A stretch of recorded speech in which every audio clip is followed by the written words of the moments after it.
So when Dr. Sridhar was there, surgeon, Dr. Hegde was not there on that day. He told me, sir, this fluid needs to be drained immediately, otherwise it may create a problem.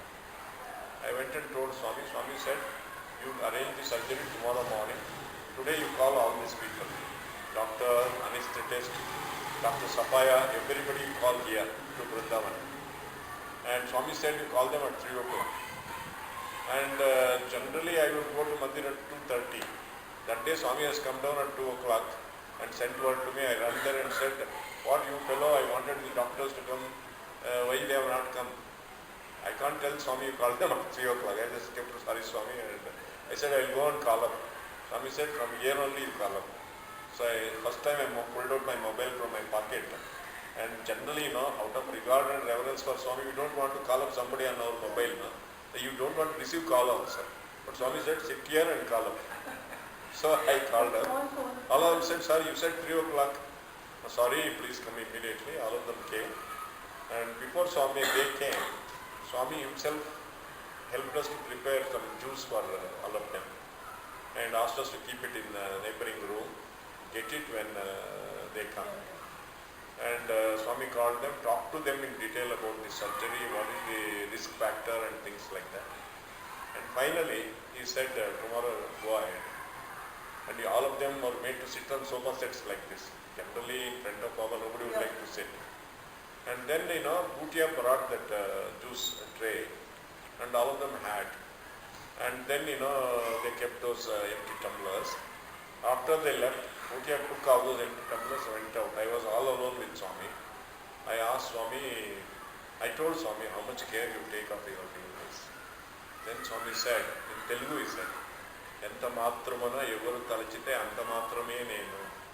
I am what you believe me to be. That's all. No, that's what he said. What he meant is, Bhutia thinks that I am his father and mother, I have to take care. Bhutia thinks he is God, I am God, therefore I have to take care of him like a God. Suppose I think that Satsai Baba is only a saint, so he is only ordinary saint for me. Suppose I think Satsai Baba is a fraud, he is a fraud. So I am what you think me to be.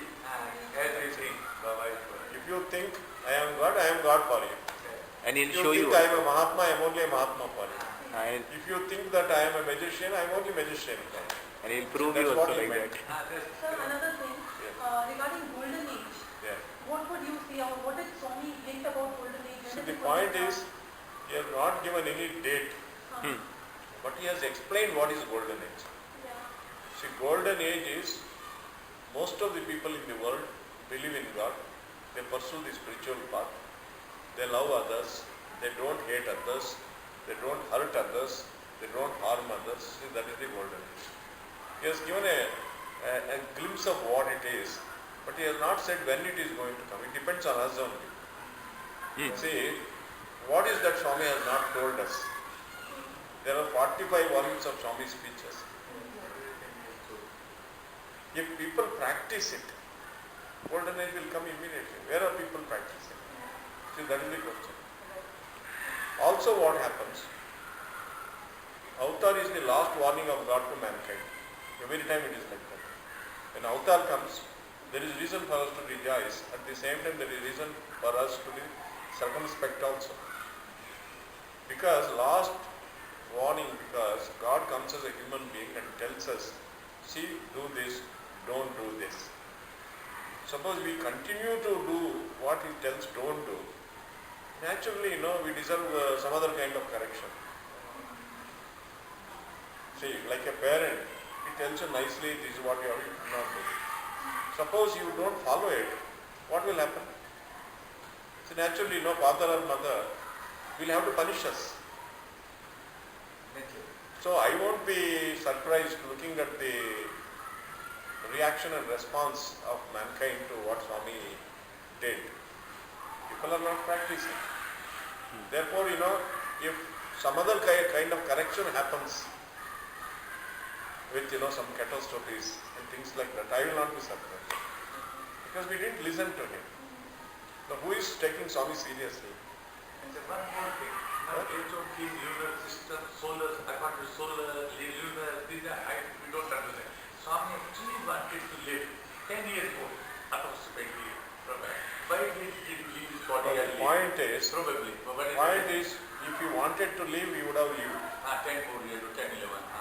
If you wanted to leave. But as far as I think, he decided to leave. That's why he left. And all his suffering, physical suffering, was because of his taking over the sufferings of his devotees and sins of men. But then he said, no, I have not taken duty something with our work. Swami used to say like that only. Just like No. See, once he told me also. See, once, when I was all alone with him, I prayed to him, Swami, what you have done to your body? He said, even if I tell you, you won't understand.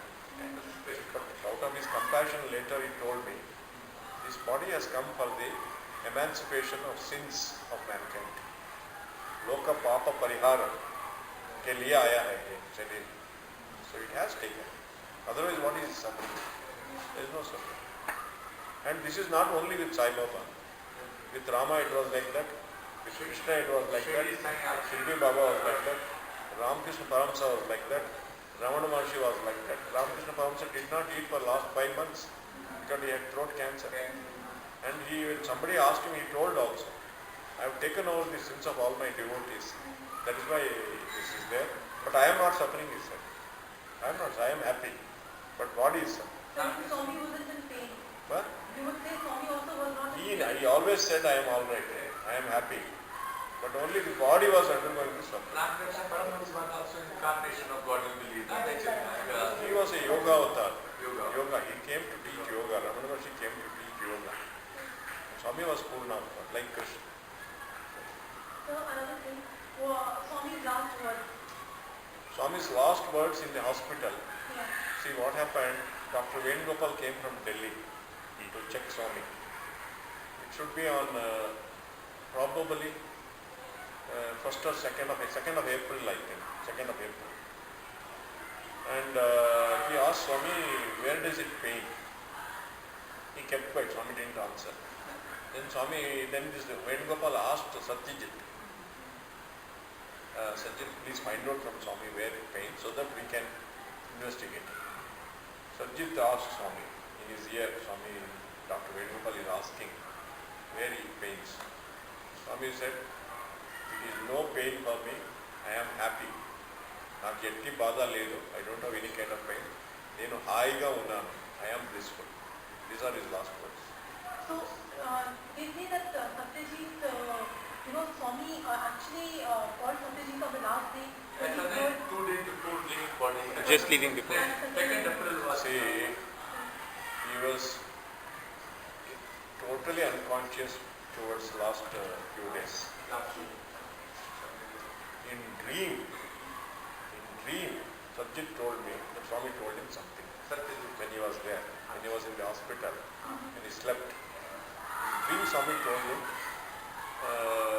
something. That's what he has told. something in a personal level. Personal nature. So what about Satyam Shivam Sundaram? How did Swami get you to write down? No, what happened? Actually, about the last volume we are talking or the first page? No, I mean after Kasturi. So Kasturi, what happened?